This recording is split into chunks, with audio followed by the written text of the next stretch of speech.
아, 김민재 선수, 박수 한번 좀 치고요. 야, 잘하네요. 이게 터키에서 우리가 뛰는 거를 보면서 잘한다 이런 게 있지 않았습니까? 터키 무대에서 좀 압도적이다 이런 평가를 받았고, 막 지금 아니 이렇게 잘하는 선수가 그동안 어디다 온 거야? 막 이런 이제 반응들이 있었잖아요. 피지컬, 속도, 뭐 리딩 이런 걸 잘하니까. 근데 이제 이번 경기는 유로파 리그였단 말이에요. 이제 터키를 벗어나서 유럽에 있는 다른 팀들과 싸워보는 그런 대회이기 때문에 터키를 벗어나서도 김민재가 될까?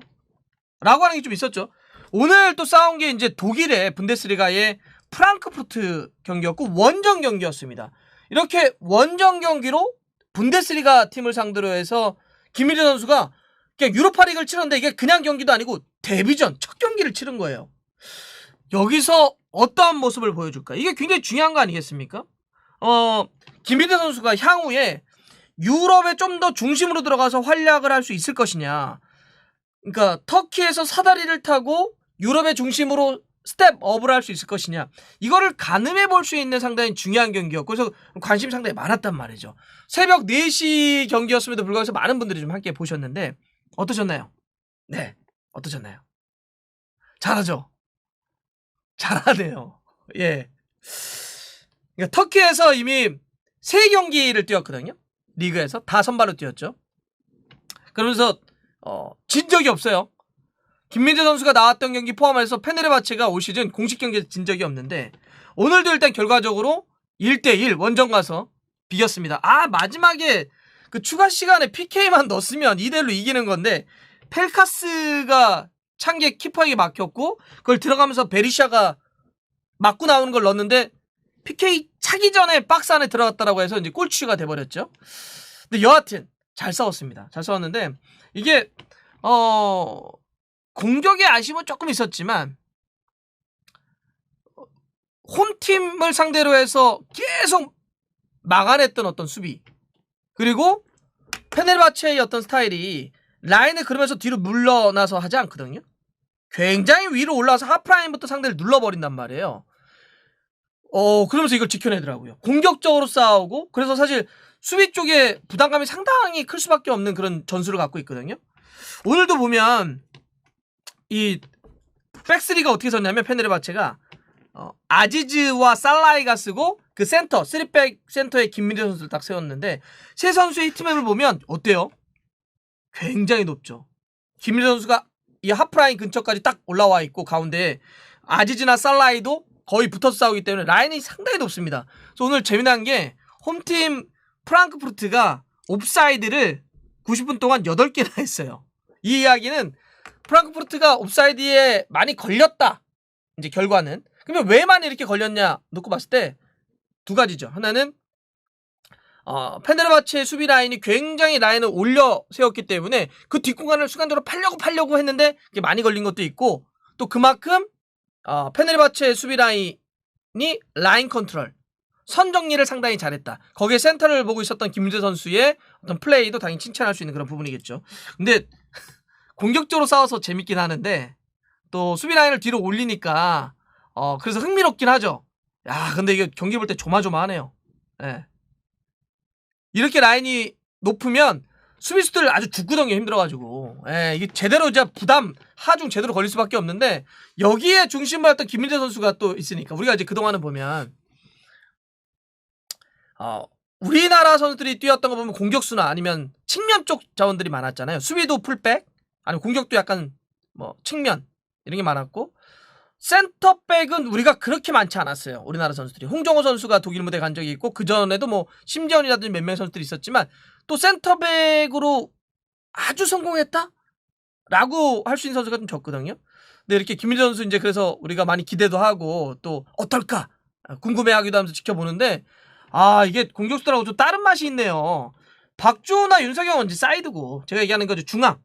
김진수도 사이드고 중앙을 좀 얘기 드리는 건데 야 이게 중앙은 직접적으로 상대가 슈팅을 때리는 공간이니까 막 쭉 잘하다가도 한두 번 순간에 막 이렇게 실점을 한다든지 위기를 맞게 되면 막 심장이 조마조마해요. 어떤 새로운 쫄깃쫄깃한 느낌을 좀 받는다. 우리가 공격수들가 유럽 무대 뛸 때 지켜보던 거하고 막 잘할 때 아우 막 이런 거 하고 여기는 막 상대가 공격이 들어올 때마다 실수하면 안 돼, 실수하면 안 돼 이러니까 야 요거 상당하다 부담이. 근데 재밌어요. 재밌습니다. 또 잘하니까 또 그런 건데 스탯을 놓고 보더라도 오늘 풀타임 뛰면서 김민재 선수가 걷어내기 7차례, 슈팅 블럭, 뭐 가로채기, 태클, 예. 계속 이제 보여줬고 경합상이 5개가 있었는데 4개를 성공시켰네요. 와, 성공률 무엇? 예, 롱볼도 앞쪽으로 딱딱 찔러주는 것도 3개를 시도했는데 2개를 성공시켰고요. 무엇보다 김민재 선수의 재미난 스탯은 드리블이에요. 드리블. 터키 리그에서도 항상 이러는데 센터백인데 라인도 높게 유지하는 데다가 전반전 때 그거 보셨죠? 김민재 선수가 볼을 잡고 딱 주위에 봐서 없으면 그냥 치고 올라가요. 막 몬스터처럼. 예. 그냥 미쳤다 이런 얘기를 하는데 올라가다 보니까 드리블이 항상 있어요. 김민재 선수 스탯은. 오늘도 드리블 2개를 시도해가지고 센터백인데 하나를 성공시켰죠. 마치 지난 시즌 셰필드가 잉글랜드 프리미어리그에서 센터백들이 오버랩 치는 거랑 좀 비슷한 어떤 느낌들이 있습니다. 근데 요즘 수비수는 이래야 돼요. 고전적인 센터백들은 그냥 자리 지키고 라인 뒤로 물러나서 하는 것만 있지만 요즘은 비면 올라가야죠. 네, 라인도 올려놓고. 그래서 김민재 선수가 이런 이제 약간 요즘의 어떤 스타일의 모습의 어떤 센터백을 보여준다는 점에서 더 높은 평가를 받을 수 있다. 그 플레이만 놓고 보면 저는 기억나는 거는 정말 슈퍼 블럭 이런 장면이 있었는데 그 전반전에 와 진짜 상대가 골문 앞에서 완전히 그 김민재 선수가 이렇게 해가지고 막지 않았으면 그냥 들어가는 볼 몸으로 완전히 블럭해가지고 하나 잡아놨던 거 있었고 완전 슈퍼 세이브죠. 후반전에도 또 상대가 슈팅했는데 그게 또 잡히더라고요. 요 스탯은 제가 봐서 조금 안 잡힌 장면인데 제게 맞다면 아주 결정적인 슈팅 블락 2개가 있었거든요. 예, 투 블락이었는데 요걸 통해서 아주 결정적인 것도 좀 잡아낸 게 있고 그 다음에 또 전반전이었죠. 와 속도도 기가 막힌 게 조금 늦게 출발했다 싶었는데 그걸 따라가가지고 엄청난 스피드로 잘라버리더라고요. 전반전 기억나실 거예요. 예, 그 장면. 잘한다. 상대가 이제 일본의 가마다가 오늘 선발이었죠. 하세베는 이제 벤치에서 출발했는데 프랑크푸르트에 아마 가마다가 보면서 뭐지 쟤? 이랬을 것 같아요. 잘했습니다. 네, 잘했고 근데 이제 많은 분들이 그 얘기는 좀 하시는 것 같아요. 실점 장면에서 라인이 깨져가지고 동점을 내줬단 말이에요. 요거에 대해서 이제 많은 분들이 그 얘기를 하십니다. 요거는 약간 김민재 선수의 조금 미스가 있었던 거 아니냐. 근데 요거는 물론 더 잘했으면 좋았겠지만 미스라고 보긴 좀 어렵습니다. 왜냐하면 자, 이 장면에서 한번 보시죠. 저쪽 가장 멀리 있는 선수가 누구냐? 프랑크푸르트의 필립 코스티치고요.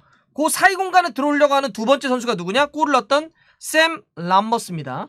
이 두 선수가 지금 라인을 깨고 들어오는데 기본적으로 페네르바체는 이제 백스리 저 가운데 딱 있는 선수가 센터가 김민재입니다. 좌우에 누가 있느냐? 아지즈가 있고 그리고 이제 살라이가 있는 건데 여기서 보면 일단 골을 넣었던 두 번째 선수 그러니까 람머스가 들어올 때는 이건 김민재 선수 자기 마크맨이 아니에요. 좀 거리를 보세요. 김민재 선수와 람머스는 이것은 누구의 마크맨이었냐면 사실 저쪽 반대쪽에 있었던 아지즈의 마크맨이었습니다.